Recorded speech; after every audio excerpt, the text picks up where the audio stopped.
বর্তমানে Bangladesh cricket team Tamim ইকবালের এক হাতের যোগ্যও না। আফগানিস্তানের বিপক্ষে বাংলাদেশের লজ্জাজনক এক হার দেখে 24 ঘন্টা পর লাইভে এসে একে বললেন মাশরাফি বিন মুর্তজা। বিস্তারিত জানুন পুরো ভিডিও জুড়ে। দর্শক, এইবার টি-20 বিশ্বকাপ লঙ্কানদের বিপক্ষে জয় দিয়ে শুরু করেছিল টাইগাররা। তারপর নেদারল্যান্ডস ও নেপালকে পরাজিত করে সুপার 8-এ পৌঁছে গেল টাইগাররা। সুপার 8-এ ভারত, অস্ট্রেলিয়া ও আফগানিস্তানের বিপক্ষে মাঠে নেমেছিল নাজমুল হোসেন শান্তরা।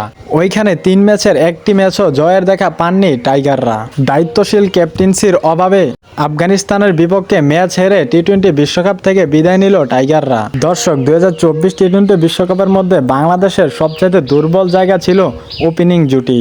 লিটন দাস ও তানজিদ তামিমের ব্যর্থতায় বাংলাদেশ প্রতিটি ম্যাচই হেরেছে। আফগানিস্তানের ওপেনিংয়ের দিকে তাকালেন বুঝতে পারবেন আমি কি বোঝাতে চাচ্ছি।